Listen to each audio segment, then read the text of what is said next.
Assalamualaikum warahmatullahi wabarakatuh. Kali ini saya akan membahas terkait materi yang saya ampu untuk mata kuliah algoritma dan pemrograman 1 untuk semester Gasal. Terus, sebelum saya menyampaikan materi, saya menyampaikan mohon maaf jika ada yang merasa kurang berkenan atau tersinggung. Intinya saya hanya menyampaikan apa yang sudah pernah saya kerjakan, pengalaman saya.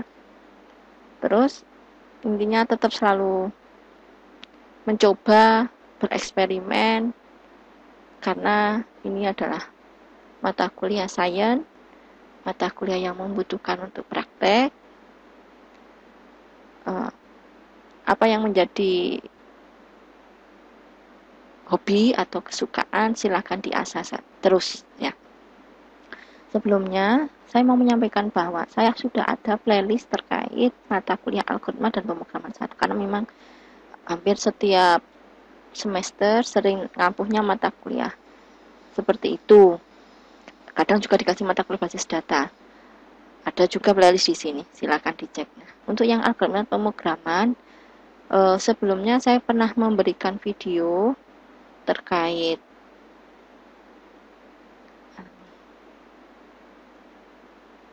operator. Nah, operator itu banyak. Biasanya kalau saya menyampaikan itu memang sering menggunakan W3 School kalau di kelas karena lebih memudahkan untuk mencoba ya. Jadi di sini operator yang saya sampaikan ya banyak ya.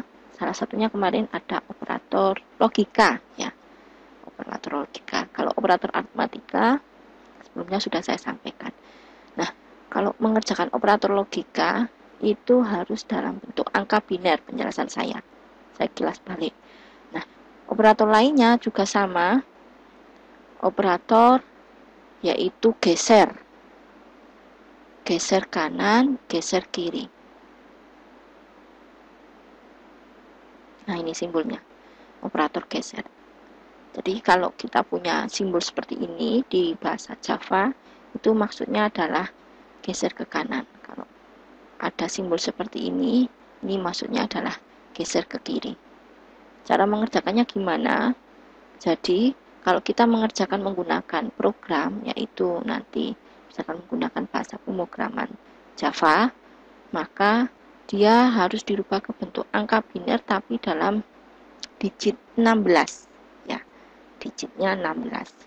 Contoh, misalkan saya taruh di file sini.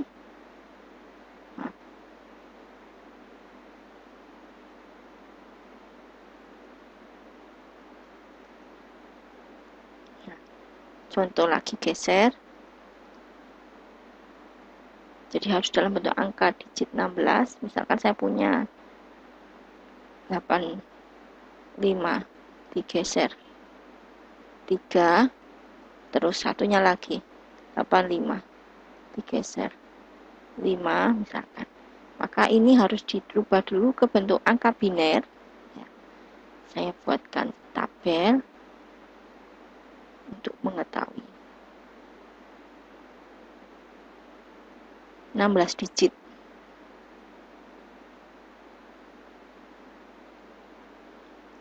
Nah, anggap ini adalah angka 85. Ini kalau dilakukan geser ke kanan 3 digit, terus geser ke kiri 5 digit. Ini berarti 2 pangkat. Nanti saya tulis pangkatnya di belakang tapi kayak gini.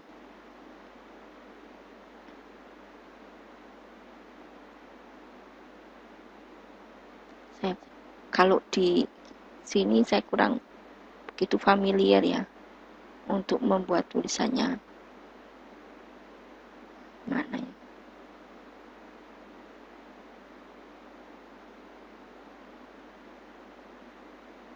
Ini pangkat 15, pangkat 14, pangkat 13, 12, 11, 10, 9, 8, 7, 6, 5, 4, 3, 2, 1, 0. Banyak kan? Benar ya?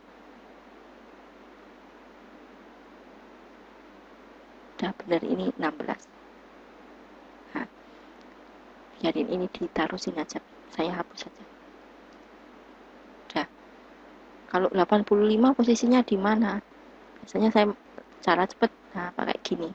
85 itu di sebelah sini, berarti pangkat 6 yang nilainya 1, 6.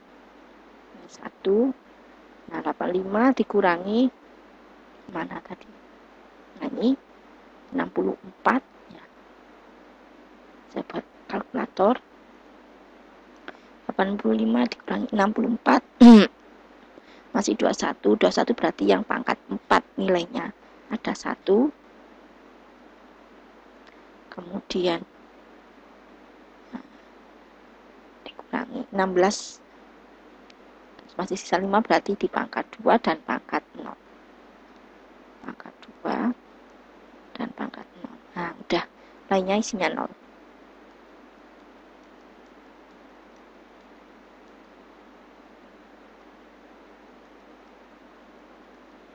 Nah, jadi kalau kita geser ke kanan, berarti ini maju ke hilang ya. Ini hilang, ini maju ke depan. Ini hasilnya. Astagfirullahaladzim. Nah, berarti sini.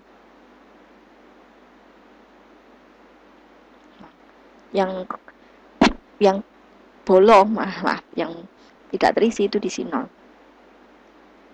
Nah, terus berikutnya kalau geser ke kiri ya sama, aslinya ini ya, yang hilang 5, berarti yang di sini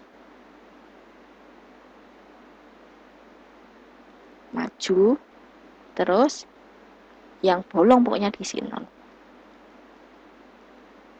Nah, tadi sebenarnya kolomnya tadi itu untuk bilangan hasilnya. Bentar, saya tambahkan lagi. Tadi dibuang. Mana ya? Oh ya, ini. Sisipkan kolom ke kanan 1. Nah, udah. Ini kita lihat hasilnya. Ini di pangkat 1 berarti nilainya adalah 2. Di pangkat 3 berarti nilainya adalah 8. Maka ini hasilnya 10. Terus yang di sini ini pangkat 11. 2 pangkat 11 itu, nah, berarti saya hitung mulai, bentar. Pangkat yang di sini terkecil 7, 102. 8 berarti 128 dikalikan 2, pangkat 8, pangkat 9, pangkat 10, pangkat 11. Maaf. Nah, 2048. Di sini 2048 pangkat 11-nya ditambah di pangkat 9 tadi berapa ya? Pokoknya dari sini. Bentar, saya tulis. Pangkat 11-nya saya ulang lagi. Terakhir pangkat 7 itu 128 dikali 2 pangkat 8. Pangkat 9 512.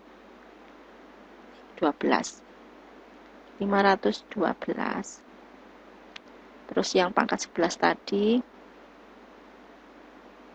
nih, kalikan 10 pangkat 11 204 ditambah 2048.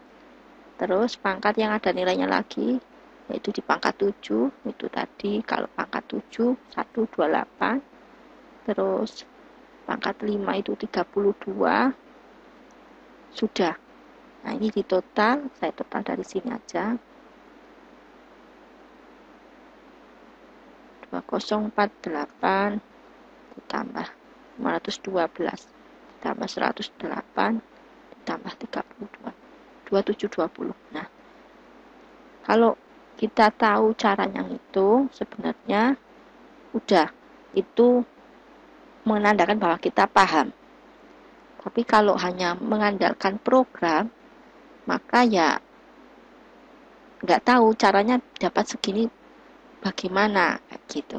Jadi perlu mengetahui cara mengerjakan, memahami itu dengan tahu langkah-langkahnya. Ini berarti nilai hasil pergeseran adalah 2720. Biasanya kalau saya ingin membuktikan hasil perhitungan saya benar atau tidak, maka saya menggunakan alat program tadi. Misalkan saya buka dari W3 School. Saya buka dari sini. W3 School. Kemudian saya tadi menggunakan bahasa Java. Saya buka dari sini, learn-nya adalah Java.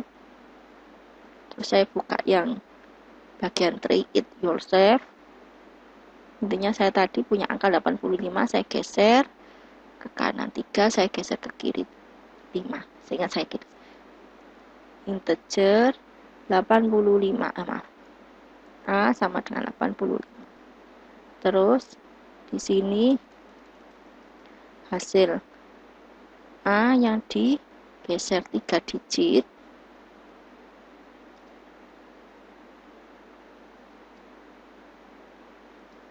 A geser 3 digit. Maaf. Saya cek satunya geser 5 digit ke kiri.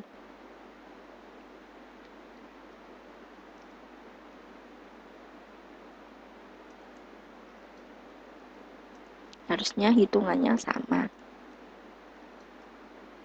Kalau kita menggunakan pergeseran, operator logika OR, AND, XOR, itu angka harus dirubah ke bentuk biner. Seperti itu cara mengerjakannya. Setelah diproses dengan operasi logika biner, baru dikonversi lagi, hasilnya dapat dalam bentuk desimal. Nah, ini hasilnya 10 sama 2720. Ini sama, itu caranya. Materi berikutnya, jadi minggu ini adalah minggu pertemuan terakhir sebelum UTS. Minggu depan tanggal 24 ya, itu sudah mulai UTS dan materinya nanti sampai kondisi if.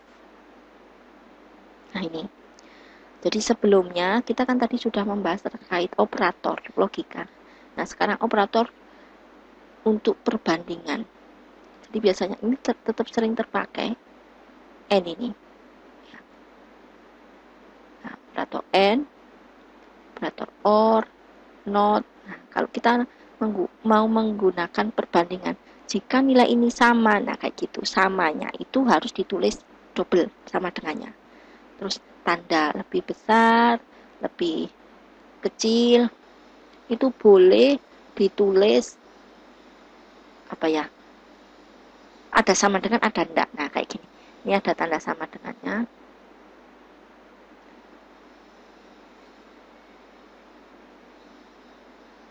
Ini enggak mau diblok.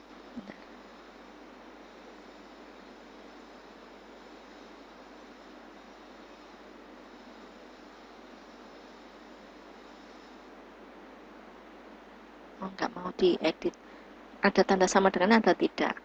Terus, misal sekarang, jika kita mempunyai suatu program, ini saya kasih contoh lagi ya ini. Nah, saya tambahkan di sini. Contoh, misal saya punya algoritma. Algoritma ini ada mulai, kemudian saya punya inisialisasi, ada nilai A 75, kemudian B 80.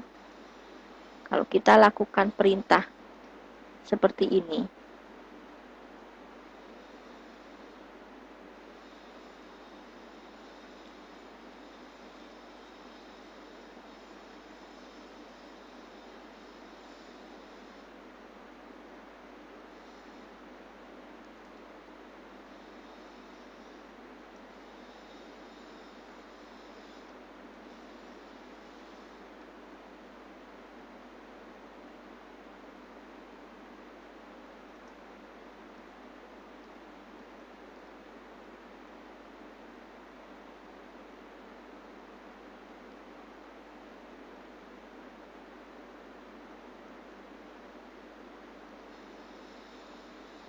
Udah selesai. Kita mempunyai perintah seperti ini. Maka jika dia posisinya adalah algoritma, ini namanya algoritma atau pseudocode, maka kita tinggal membahas satu persatu barisnya. Kalau kayak gini tidak perlulah dibahas, intinya paham bahwa suatu algoritma itu selalu dimulai dan ada akhir, ada pemula, ada penutup. Maksudnya itu ada pembuka, ada penutup, itu ya seperti itu. Artinya setiap bahasa pemrograman itu pasti ada, oh ini cara membukanya gitu. Tapi ada beberapa bahasa pemrograman yang tidak membutuhkan seperti itu. Contohnya Python, MATLAB tidak butuh. Nah, terus kalau seperti ini berarti ini adalah memberikan nilai awal atau nilai inputan. Nah, terus apa yang dihasilkan? Biasanya kalau mau lihat hasil itu cari yang print. Nah, ini kalau ada print itu berarti itu yang dihasilkan, yang ditampilkan di layar. Nah, kalau perintahnya seperti ini berarti ini cukup membandingkan isinya. Isi variabel A, isi variabel B dibandingkan. Simbol seperti ini berarti lebih besar. Nah, jawabannya itu hanya ada dua, true atau false. Jadi nanti di layar itu hanya ada tampilnya true atau false. Ya. Jadi apakah 75 lebih besar 80? Maka ini pasti jawabannya adalah false. Apakah A lebih besar sama dengan 65? True. Nah, ini jawabannya. Kok bisa?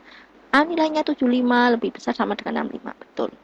Nah, jadi true false munculnya di layar. Terus jika ada seperti ini, apakah 75 sama dengan 80? Nah, kalau kayak gitu, maka jawabannya adalah false. Karena nilainya berbeda. Jadi kalau mencari nilainya yang sama, itu tanda sama dengannya double. Terus, apakah 75 kurang dari sama dengan 80? Betul. Nah, berarti ini munculnya true. Ini hasilnya.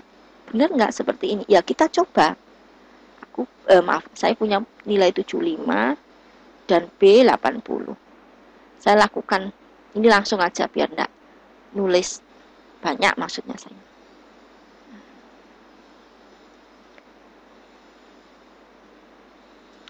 Apakah A? Nah, kalau tandanya hanya satu, ini berarti tanda perbandingan operatornya. Apakah A bisa sama dengan 65? Kayak gini. Terus, apakah A sama dengan B? Apakah A kurang dari sama dengan B? Maka ini nanti munculnya pasti true dan false, tergantung kondisinya ini benar atau tidak. Ya, ini false true, sama dengan yang saya sampaikan tadi. Nah, tapi kalau tanda operator ini tadi dipakai seperti ini, nah ini adalah kondisi if ya, cara mengerjakan if.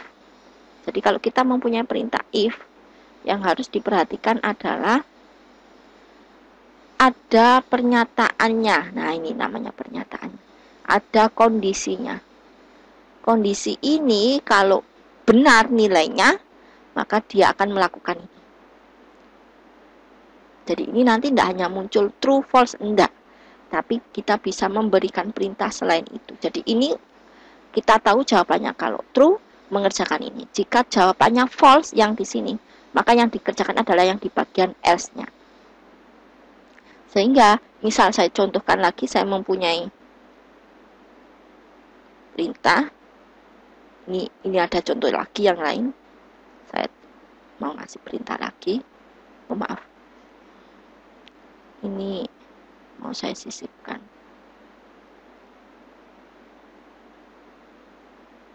Slide bar.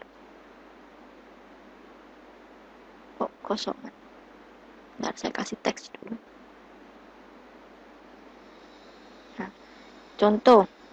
Contoh kondisi if.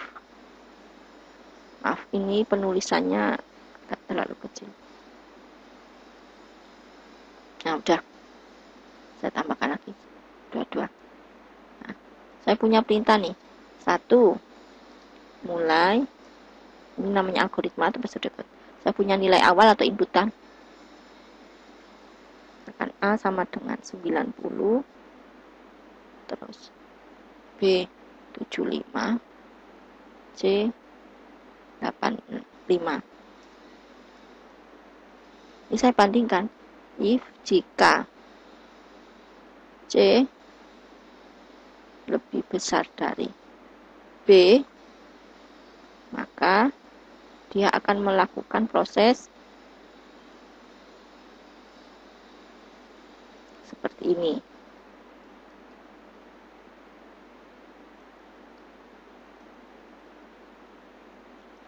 Terus ini if-nya hanya 1. Jika tidak, nah di sini. Jika tidak benar, jadi jika pernyataan ini false, maka dia harus melakukan yang di sini. Else, apa nih yang dilakukan? Else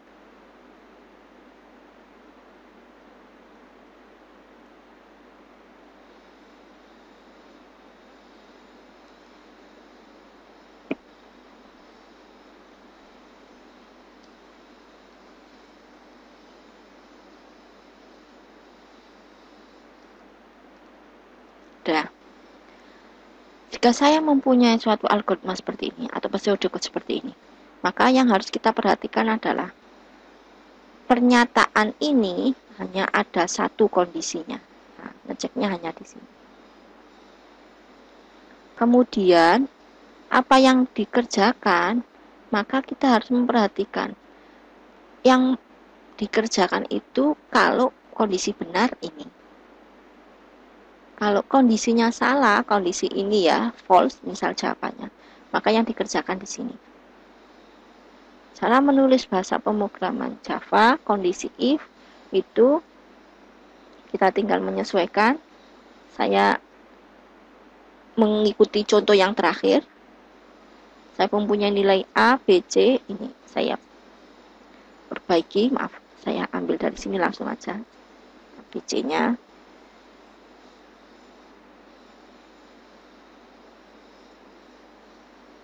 Terus saya tadi mempunyai kondisi apakah if C besar dari B, jika iya tadi B,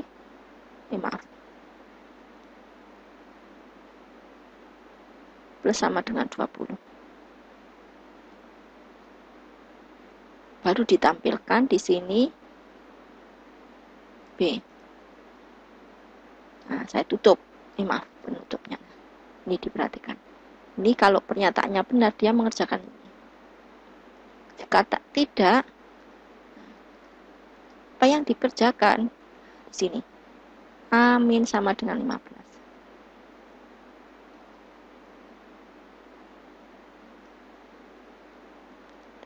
Saya tampilkan A. Ini nggak perlu. Udah, tutupnya ini. Ini tutupnya yang ini. Jadi nutup itu harus diperhatikan. Ini cara menulisnya. Boleh nggak dikasih kurung? Boleh jika hanya perintahnya satu baris. Tapi kalau perintahnya ada dua kayak gini, ini kan perintahnya ada dua. Maka harus dikasih kurung pembuka dan kurung penutup. Jadi logikanya yang harus dipahami. Jika nanti kondisi ini bernilai benar, maka dia akan mengerjakan yang di dalam kurungnya if. Jika kondisi ini bernilai salah, ini namanya kondisi atau pernyataan, maka dia akan mengerjakan yang di dalamnya kurung else. Else itu artinya tidak dikerjakan. Maaf, tidak sesuai yang itu, maka ini, gitu maksudnya. Nah, terus kalau ada perintah seperti ini, saya sudah pernah nyampaikan di materi sebelumnya atau di pertemuan sebelumnya, bahwa kalau kita mempunyai rumus ini, itu sama saja dengan nilai B ditambah 20 dan hasilnya disimpan di variabel B. Seperti itu. Kalau ini ada simbol seperti ini, itu artinya juga gitu. Saya mempunyai variabel A dikurangi 15 dan hasilnya disimpan di variabel A. Dan itu sudah saya sampaikan di pertemuan sebelumnya. Itu terkait operator-operator yang sebelumnya. Bisa kita running.